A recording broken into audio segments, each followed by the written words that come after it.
new memoir, Me. He writes about his childhood, becoming a musician, songwriter, and performer, how he realized he was gay after he proposed to a woman, how saying yes to a line of cocaine led to addiction, one of several addictions along with alcohol and food, the rehab program that enabled him to get sober, the health scare that nearly robbed him of his voice, and other health scares that nearly killed him, and what it's like now to be married to his husband David and raise their 2 children. The recent biopic, Rocket Man, was a fantasy version of Elton John's life. The book is Elton John's more realistic account. Elton John, welcome back to Fresh Air. Congratulations on the book. It's a pleasure to have you back on our show. Thank you, Terry. It's lovely to be back with you. So the book is a very candid description of your life. Before we get into some of the candid details that you write about in the book, you were in the band early in your career as the keyboard player in Long John Baldry's band. The band was called Bluesology. You tell this really funny story at the beginning of the book where he had just had a big hit. So now he was famous, and, you know, young women were coming to the concert and kind of like really getting excited and screaming. Yeah. And he says on mic, he says, why don't you say what he said? Well, he said, they were grabbing the microphone. He said, if you break my microphone, you'll pay me £50. And I'm going, oh, John, that's not the way to handle this situation. What did that teach you about stardom and how to handle it? Not how to handle it. Not how to handle it, yeah. Because I got to this point where after Rocket Man came out, which was my first really big hit, about 2 years into my career after your song, I got screaming girls at some of my shows, and I just thought that was rather funny. Because I wasn't David Bowie, and I wasn't Rod Stewart, and I wasn't Mark Bolan, and I wasn't Mick Jagger. But I was at the piano, and I got screaming girls. But I thought, I'm not going to...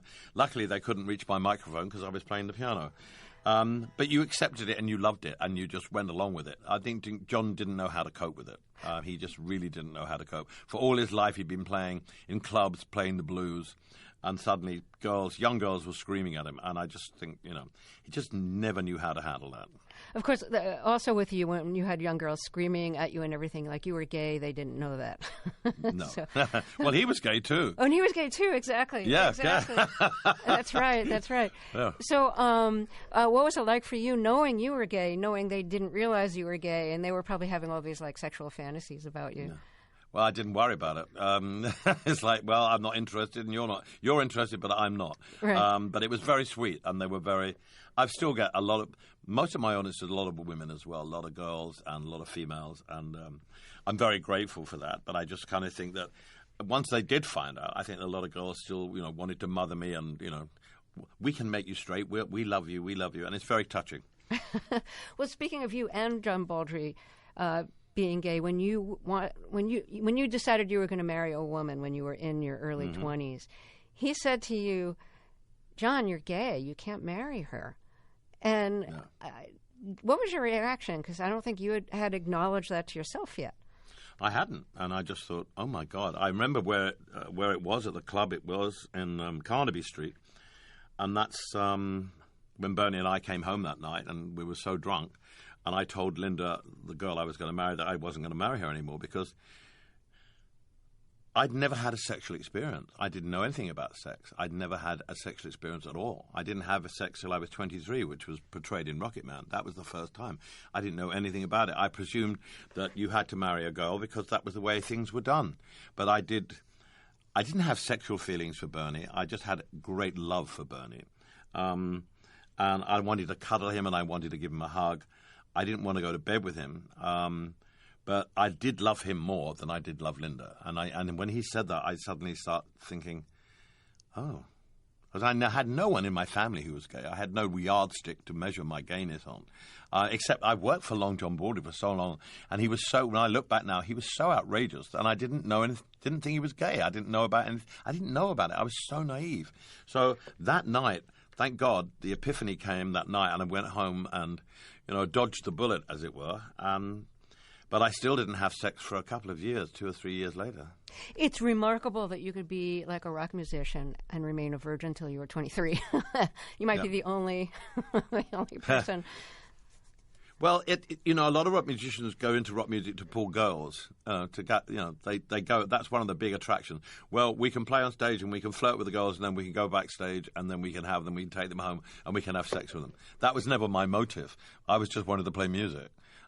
Sex wasn't anything I was thinking about. I was just wanting to play music. I was so obsessed with music. Nothing entered my head apart from that. You said you wanted to play music, but on the other hand, you write that, early on, like when you were a sideman with John Baldry, that you thought what you really wanted to do was write songs. And you had auditioned for Liberty Records, and they told you you were not ever going to be a pop star. You weren't pop star material. No. So did you think like you really weren't cut out to be like maybe they were right that you weren't cut out to be a performer, that your job should be behind the scenes or as a sideman? Well, I was getting fed up with Long John Baldry playing to cabaret people who were eating chicken and chips and not caring about the music. And I thought, I didn't become a musician for this. Maybe I'd written a couple of songs for Bluesology that were recorded, and the lyrics were awful, but I wrote the melody. And this audition for Liberty Records was just, I thought, maybe I can be a songwriter. I had no intentions of being a Elton John superstar or whatever. I just thought maybe I can write music. I went to the audition. I said, I do sing, but I don't sing much. But I can write songs, but I'm a terrible lyricist. And hence he gave me the envelope, which was, could have been any envelope. And it was Bernie's lyrics, which I read on the train going home. I didn't have any ambitions at that time to become someone who made their own records and became a star. I just thought, well, maybe if I leave the band, I can become a songwriter. And that'll be fun. And I'm still in the music business. So it was just part of the process of the serendipity that happened to me that if I hadn't gone to that meeting, I wouldn't be sitting here talking to you now. And then you look back and think, how did I have the courage to go to that meeting when I was chubby? I had no self-esteem. I was shy. But anything was better than playing to people who were eating chicken and chips while you were playing. You said you had no self-esteem or low self-esteem.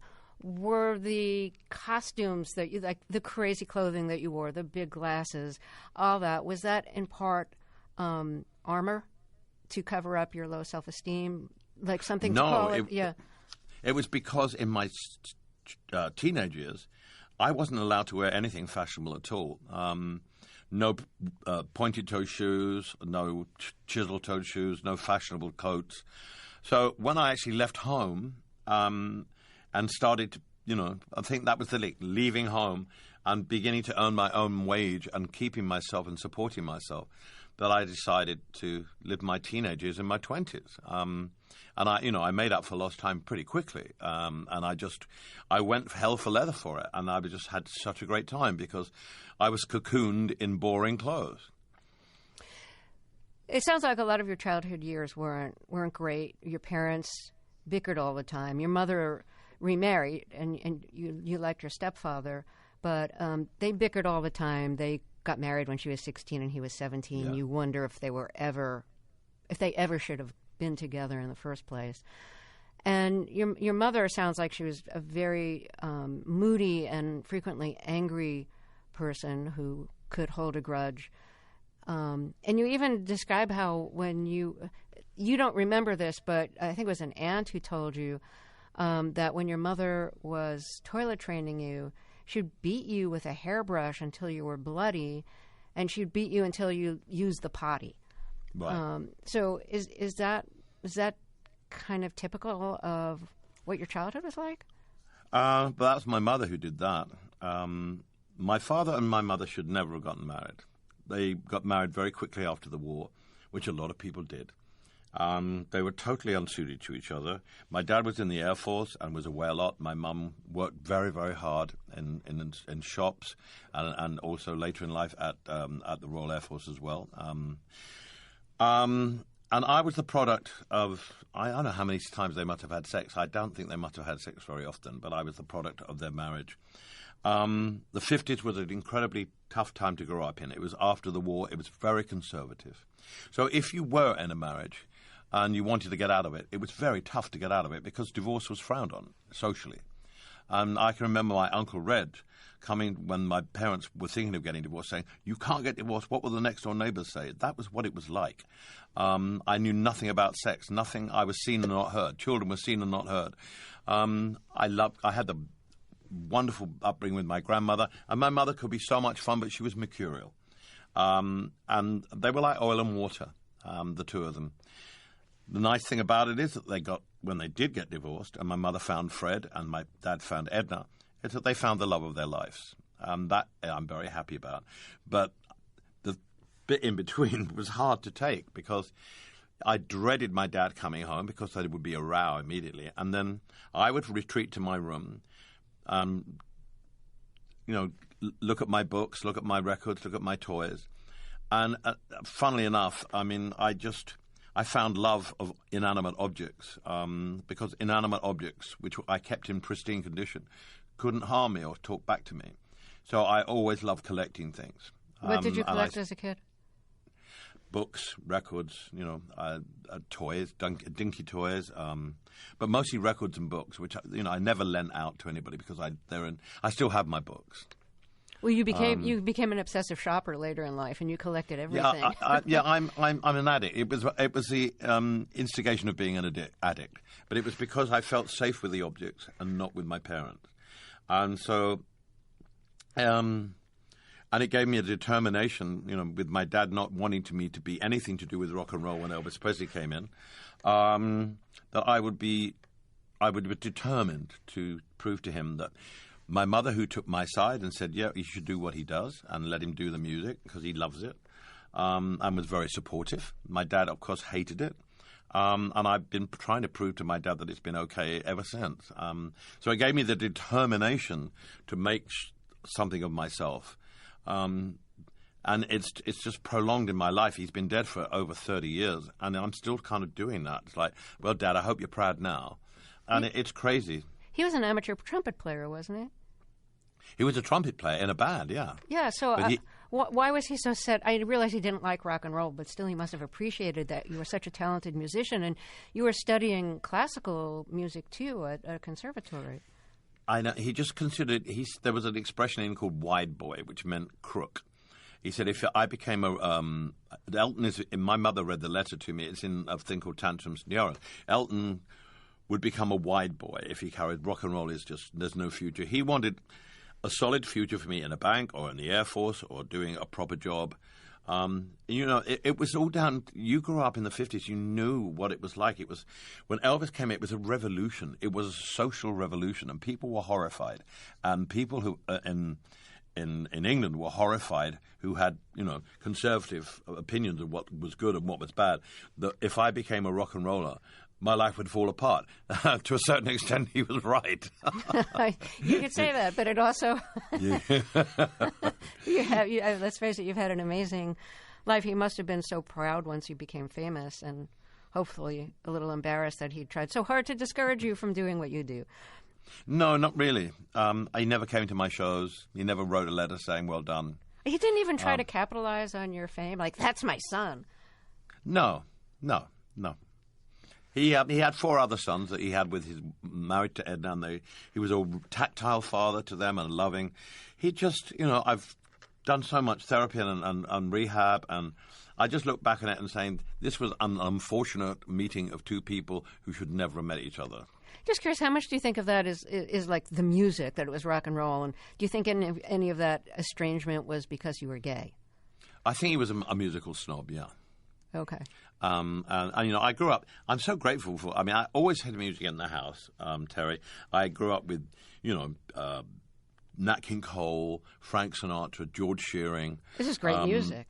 All great music. I mean, all from America, obviously, but great music.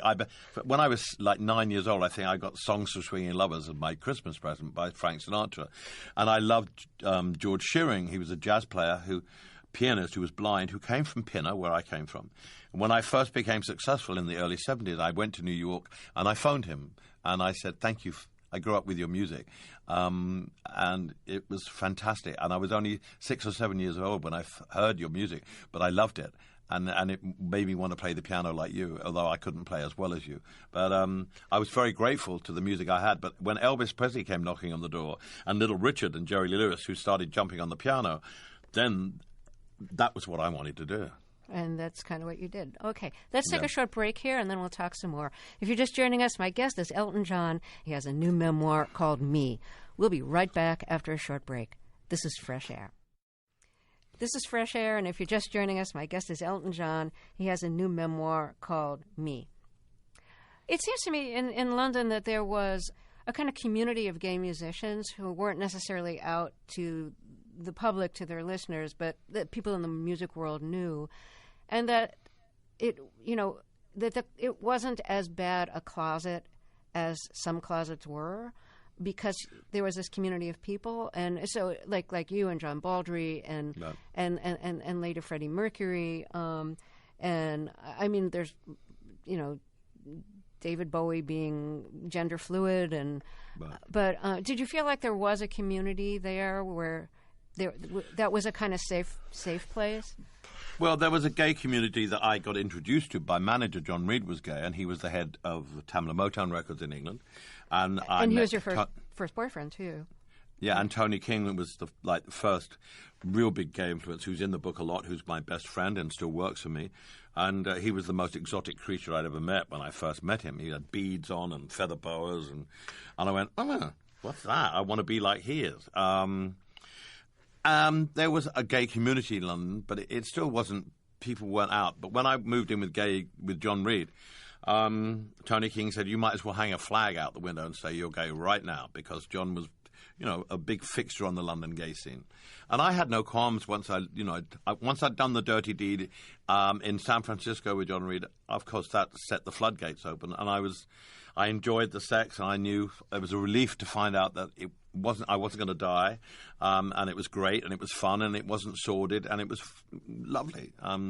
Everything I was told about sex before was horrible. So, from that point on, I flourished as a sexual human being. But there wasn't. I mean, in the 60s in England, you could still go to jail for being a gay. People used to go to North Africa. People who could afford it used to go to North Africa and have sex, like Joe Alton and people like that, from comedians like Kenneth Williams. They all went to North Africa because, the only sort of gay clubs were available. There weren't any gay. People went to public toilets. And people like Sir John Gielgud were arrested in public toilets for having sex. There was nowhere for gay people to go except maybe a few little clubs upstairs in Soho. So it was the beginning of a gay scene in the early 1970s. There was a club called Yours and Mine, which David Bowie took me to, and I'd never been to a gay club in England before. That was fun. But I never had I never lived a lie about being gay. John and I were living together in an apartment, then we lived together in a house. We went to Los Angeles and played the Troubadour Club. We went to a gay club on Santa Monica Boulevard. There was a little gay community, but English entertainers have always been very flamboyant, and I think it's because of the music hall tradition that we have in England. And so we've always dressed up, and so there's always been that, Mick Jagger, Mark Bolan, David, Rod Stewart, Freddie Mercury later. It's just a tradition, and I don't think people cared. And also, we had radio programs that were very, very funny with blatantly gay humor in it. And so England had a very sense of the gay. But I'm quite a blokey gay guy. I like sport, I like football, I like things like so. But I had no qualms about being gay, and it was just a relief to know what I was. So it's interesting that you and Freddie Mercury were friends, and there have been biopics about both of you in the past year. Tell us a little bit about what the friendship was like and what he was like off stage. Well, I met Freddie because John Reid, my manager, managed Queen. And Freddie was one of the most exotic people I've ever met in my life. He was a Parsi. He came from Madagascar and had a huge mixture of different blood. And he was exotic, and he was funny, he was brilliant, he was incredibly creative, he was innovative, and he had the best sense of humour. And one of the best, if you're a friend of mine, you have to have a great sense of humour. And we used to hang out a lot together at clubs in London, and Monkberry's, which was a nightclub, not a gay club, but a nightclub. And because John managed them, we used to see a lot of each other. And he just made me laugh, and I love creative people like that. I like people who have a sense of humor about themselves, and Freddie did. And so it was just always a joy to hang out with him. There was never a dull moment with Freddie. My guest is Elton John. He has a new memoir called Me. After a short break, we'll talk about his addictions to alcohol and cocaine and how he got sober.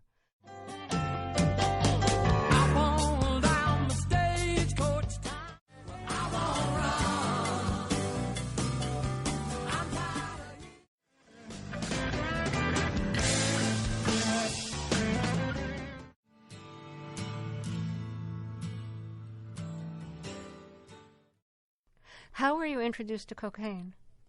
I was in a recording studio in Colorado at Caribou Ranch, and I saw my manager, John Reed, sniffing something. Now, I was very naive up to the point. I didn't even know what marijuana was. I didn't know my band smoked marijuana. I'd never smoked marijuana. And I don't know what made me say. I said, "What is that?" And he was quite embarrassed. He said, "It's cocaine." I said, "What does it do?" He said, "Makes you feel good." And I said, "Oh, well, I'll have a go." Why I said that, I don't know. Anyway, I had a line of cocaine, which I threw up immediately afterwards because it made me feel nauseous and sick, and it was horrible. And then after I threw up, I said, "Can I have another one?" Now, why on earth would anyone who's insane, who is compass mentis, would want another line of cocaine after it made you throw up? But I did. The thing with cocaine, it's very speedy, so it made me talk. And I was quite a shy person, so I thought, this is the drug that can open me up and make me feel relaxed and be able to talk to people. And of course, it was fool's gold. And that was the start of a love-hate relationship with it for 16 years, basically. Did you think that it would make you more creative in your music, either in writing or performing? No, but it was an aphrodisiac for me. But on the other hand, it's the aphrodisiac that couldn't perform. This was the drug that made me feel horny, but I couldn't do anything about it. Is that why you describe yourself as having become something of a voyeur? Yes. Kind of setting up scenes and watching? Yeah, I became the Federico Fellini of sex scenes. Yes, I'd like to watch. Yeah, and you say that in the book. Yeah. And I think that's probably why I didn't get HIV and I didn't get AIDS in the 1980s, because I didn't participate as much as watch. Oh, that's really interesting. So in some ways it saved your life. It did. Cocaine nearly killed me, but it saved me as well, because I like to watch and it fulfilled my fantasies, so I didn't really participate in much sex. And that was before you even knew about HIV? Yeah. And then, of course, it happened so quickly, the terror of it all. And then, the New York Times, the stories, and people, John Reed's personal assistant, Neil Carter, died of AIDS very quickly. People that I knew started dying, and it was terrifying. Did you ever fear that cocaine and alcohol were turning you into, like, the stereotype of the spoiled, entitled rock star? Yes, of course, and that's what made it even worse.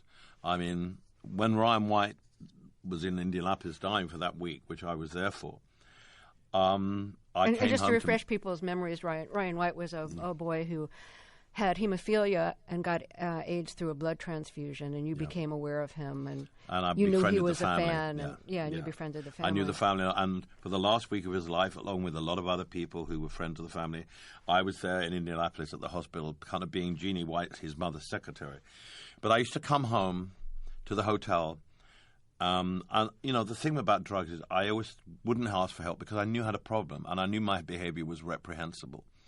And I came home to the hotel in Indianapolis, and I would be so ashamed that these people who had been through hell, including Ryan himself, who never complained about it, his family who had been treated or ostracized by people in their community, forgave their people. I mean, the forgiveness and the Christianity involved in their actions, no hatred, It was unbelievable. I came home and I think, I complain here about I don't like the wallpaper, I don't like the furniture. And I said, what kind of person have I become? I've become the most despicable, horrible person. I complain about everything in my life. I'm so blessed in my life. These people have lost their son or losing their son, who has never complained about being the most unfortunate man in the world by contracting HIV through a blood transfusion. And here am I looking at everything and complaining about it. And I said, I really despise myself. And 6 months after Ryan died, I was sober. You wanted to go into rehab and found that a lot of the rehab clinics wouldn't take you because they handled people with single addictions, and you had several. You had a food addiction, a cocaine addiction, an alcohol addiction. Yeah. And so the place that you did go to was like a general hospital in Chicago with, no fancy amenities. It wasn't like a rehab for celebrities or anything. And it sounds like that was pretty humbling for you, but very productive. It was exactly what I needed. There were no celebrity rehabs then. There were no rehabs with televisions and things like that. I'm totally against those kind of things. I was at boot camp. I got up at 6 o'clock in the morning. I shared a room. I had to make my bed. I had to work a washing machine, which I didn't know how to do. And I worked really, really hard. I went in kicking and screaming, ready to get well, but also, I had a problem with authoritarianism, and I at one point left and sat on the steps outside the hospital with my suitcase, crying, thinking, what are you doing? Where are you going to run to now and behave like this yet again?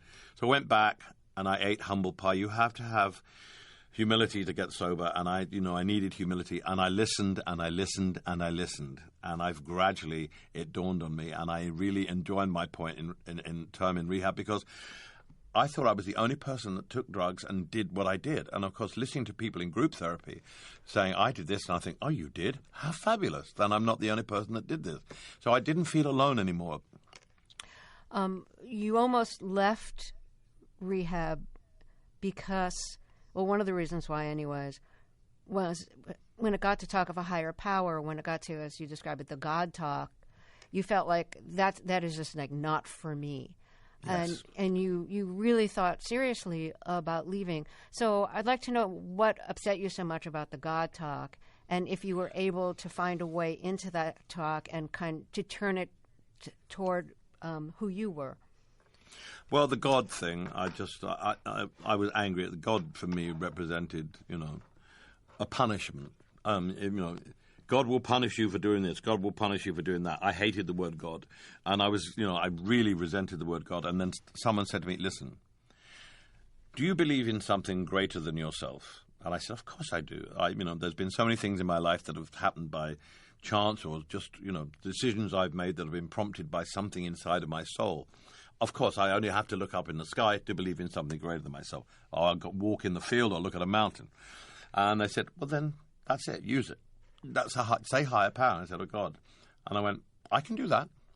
I can do that. It doesn't have to be the punishing God that I, learned at Sunday school. It can be a higher power that, sends me messages." And I accepted that, and I came to terms with that, and that was really very important for me. Well, let's take a short break here, and then we'll talk a little bit more. If you're just joining us, my guest is Elton John. He has a new memoir called Me. We'll be right back. This is Fresh Air.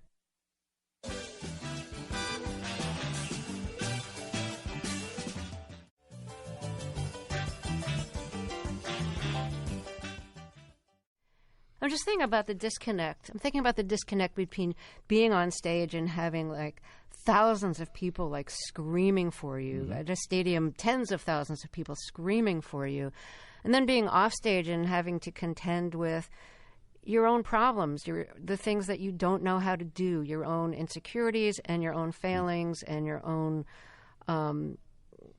extremes and everything.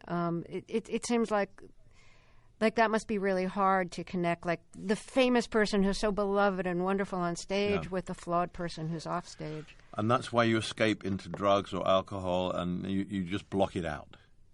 You block it out until the problem of the thing you're facing becomes such a monumental thing that you explode with rage. And that's the way I handled confrontation. I just blocked it out. I didn't deal with it until I had to deal with it. And then it was very, very uncomfortable and painful procedure all the time, and I kept doing it time and time again. It was. I hated my addiction. I hated the way I behaved. I hated how I treated people. I hated what I become. But I'm grateful that I had it, because then I learned how to become who I am now, and I'm proud of who I am now. I like who I am, and I basically say I'm 29 years old because I started to be a good person, or start to try and be a good person, or to behave properly when I was 43. And I know I was always a nice, kind person, but, drugs bring out the darkness in you. The recovery. It wasn't when I was on drugs that was horrible. It was when I was off drugs, the come down from it. Right. Alcohol is a major depressant. And I was drinking a bottle of Johnny Walker Black Scotch every day. Neat. And so no wonder I was angry. No wonder I was, alcohol is a huge depressant. How could you write songs that way? Don't know. The only thing that was the constant, Terry, was that throughout all of this, I still wrote songs because music was, again, saved my life. I love touring. I love writing the songs. I love recording, and sometimes not in the best circumstances and not in the fitness that I should have been in or the right state of mind. But it saved my life. If I'd have been the drug addict that I was and I'd just become a recluse and done nothing for 10 years, I wouldn't be here. I'd have OD'd.